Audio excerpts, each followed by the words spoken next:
ओम शांति। इंसान को मरने के बाद बुरे कर्मों की सज़ा कैसे मिलती है? जिस इंसान की मृत्यु हो जाती है और जो बुरे कर्म करके जाता है उसकी सज़ा उसको कैसे मिलती है, इसके लिए दुनिया में लोगों के मन में बहुत सारे क्वेश्चन हैं, बहुत सारी बातें हैं। तो हमें सबसे पहले ये समझना है कि कर्म कौन करता है, किसके द्वारा करता है। तो कर्म करती है आत्मा और शरीर के द्वारा कर्म कराती है। तो उसको सज़ा कैसे मिलती है, इसके लिए दुनिया में कहा गया, एक तो गरुड़ पुराण में बहुत सारी सज़ाओं के बारे में बताया गया है कि जब इंसान शरीर छोड़ कर के जाता है, उसकी मृत्यु होती है, तो फिर उसको कहीं आगी में डाला जाता है, कहीं गरम तेल में डाला जाता है, कहीं उसको कितनी कठोर सज़ाएं दी जाती हैं। कहीं उसको गरम लोहे पर लिटाया जाता है, कहीं गरम तेल में डाला जाता है। ऐसी बहुत सारी सज़ाओं का वर्णन किया गया है। लेकिन एक सोचने की बात कि आत्मा का शरीर तो यहीं छूट जाता है। अब शरीर को जब यहीं छोड़ चुकी है आत्मा, फिर किसको तेल में डाला जाएगा? क्योंकि आत्मा तो सूक्ष्म है, निराकार है, उसको तो डाला नहीं जा सकता है। फिर उसको जो वर्णन किया गया है, तो किसको गरम तेल में डाला जाएगा, किसको गरम लोहे पर चलाया जाता है, किसको आगी में डाला जाता है।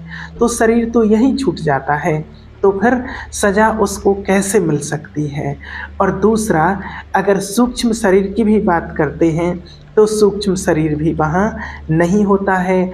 और अगर कोई लोग कहते हैं कि चलो मान लीजिए, वो लोग कहते हैं कि नहीं डाला जाता है, ऐसी सज़ा मिलती है, तो ठीक है, उनकी बात भी अगर मान लेते हैं, तो आप सोचिए, अगर उस आत्मा को सज़ा मिल गई और वो आत्मा अगर सज़ा भोग करके आई है वहाँ पिछले जन्म में जो भी उसने कर्म किया था, और उसकी सज़ा उस आत्मा को मिल जाती है, फिर जब उसको अगला जन्म मिलता है, जब वो आत्मा गर्भ में जाती है, उसको दूसरा जन्म मिलता है, तो फिर दूसरा जन्म तो उसका बहुत अच्छा होना चाहिए था। लेकिन आज देखते हैं कि दूसरे जन्म में भी कितनी सजाएं भोगती है आत्मा। जब बच्चा गर्भ में होता है, गर्भ से बाहर भी नहीं आता है, उसने जन्म भी नहीं लिया है, और वहीं से उसका ट्रीटमेंट शुरू हो जाता है, दवाइयाँ शुरू हो जाती हैं, और वहीं से उसको बीमारियाँ लगना शुरू हो जाती हैं। वो बीमारियों के रूप में पूर्व जन्म की सजाएं उसको मिलने लगती हैं।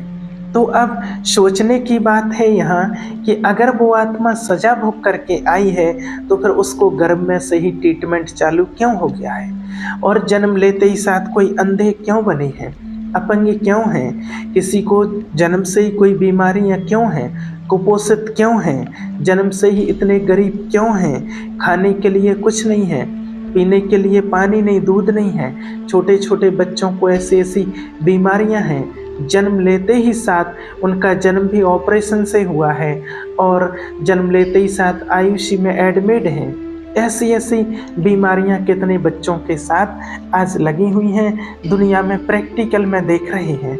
तो जब वो आत्मा, आप खुद सोचिएगा कि जब वो आत्मा धर्मराजपुरी में सजाएं भोग करके आई है, और वहाँ से जब उसको इतने गर्म तेल में ऐसी ऐसी सजाएं दी गई हैं, फिर तो उस आत्मा का जन्म बहुत अच्छा होना चाहिए था।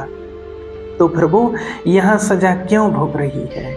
तो इससे सिद्ध है कि आत्मा वहाँ सजाएं भोग करके नहीं आई है।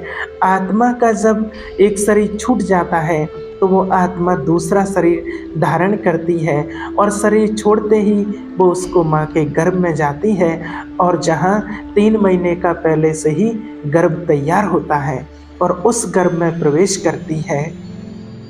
और अगर उस आत्मा का कुछ पूर्व जन्म का हिसाब किताब है, तो फिर उस आत्मा को इस जन्म में सजाओं के रूप में भोगना पड़ता है।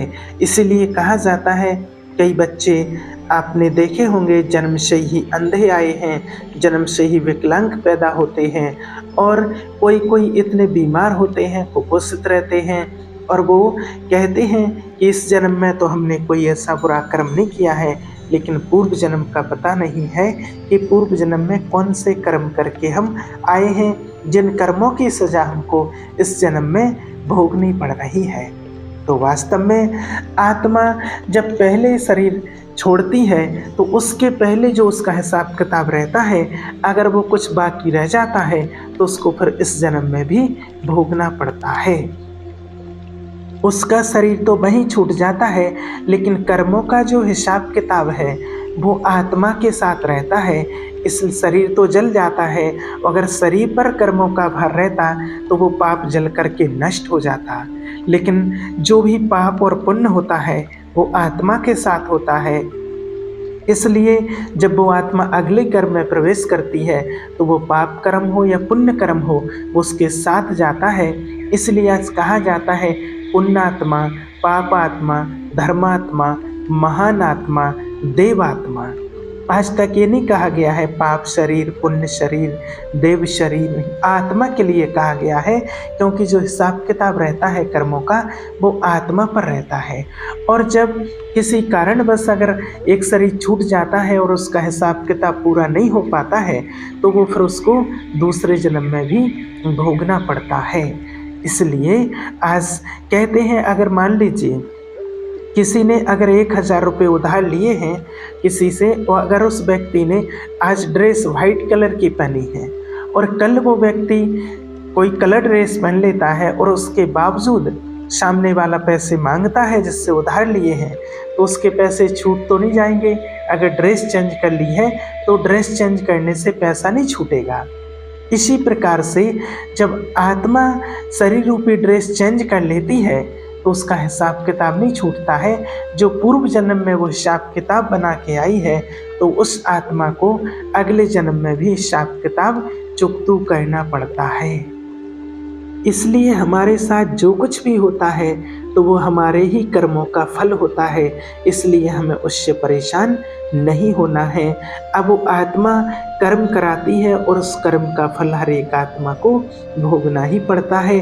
इसलिए अगर हमें अपना जीवन श्रेष्ठ बनाना है और अगला जन्म भी हमारा बहुत अच्छा हो, उसके लिए हमें इस जन्म में भी अच्छे और श्रेष्ठ कर्म करने हैं, तो हमारा अगला जन्म भी अच्छा होगा। और कई लोग ये भी कहते हैं कि अगर बुरे कर्म किए हैं तो बुरे कर्मों की सजा भोगने के लिए पता नहीं कौन सी योनि में जन्म लेना पड़ेगा। कई लोगों की ये भी मान्यता है कि मनुष्य शरीर छोड़ने के बाद फिर किसी और योनि में जाना पड़ेगा, इन 84 लाख योनियों में जाना पड़ेगा, तो सजा भोगने के लिए और किसी योनि में नहीं जाना पड़ता है। मनुष्य बनता है, उसको मनुष्य का ही जन्म मिलता है। वो आत्मा एक शरीर छोड़ करके दूसरा मनुष्य का ही शरीर धारण करती है और उसको किसी योनि में जाने की ज़रूरत नहीं होती है। वो आत्मा ही एक शरीर छोड़ दूसरा ले करके और दूसरे शरीर में भी अगर कोई हिसाब किताब रहा हुआ है तो वहाँ पर भी उस सजाओं को पूरा करना पड़ता है, अपने हिसाब किताब को पूरा करना पड़ता है, क्योंकि कर्म कराती है शरीर के द्वारा आत्मा।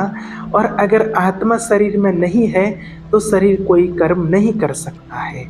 इसलिए कर्म किया है आत्मा ने, शरीर ने कर्म किया है, आत्मा ने कराया है, और आत्मा चली जाती है तो शरीर शून्य हो जाता है। फिर शरीर कोई काम का नहीं रहता है, ना कुछ कार्य कर सकता है। तो कर्म सारा आत्मा कराती है, तो जो कर्म कराती है उसी को उसका फल भी भोगना पड़ता है। इसलिए कहा भी जाता है, मैं करता हूँ, मैं इन आँखों के द्वारा देखता हूँ, मैं ये करता हूँ, मैं फलानी जगह जाता हूँ। तो कराती आत्मा है, करता शरीर है, तो आत्मा को उस कर्म का फल भोगना ही पड़ता है। तो इस बात को हमें बहुत अच्छी तरह से समझना है कि आत्मा कर्म करती है तो आत्मा ही कर्म का फल भोगती है, और आत्मा एक शरीर छोड़ करके दूसरा शरीर धारण करती है, दूसरा लेती है, तीसरा लेती है, चौथा लेती है। आत्मा शरीर रूपी वस्त्र बदलती रहती है।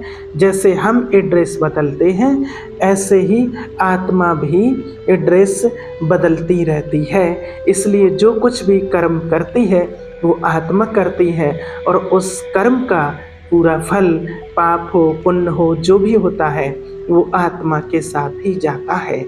इसलिए हमें अच्छे पुण्य कर्म ही करने हैं और पुण्य कर्मों की पूंजी जमा करनी है, जिससे हमारा अगला जन्म बहुत अच्छा हो और श्रेष्ठ हो।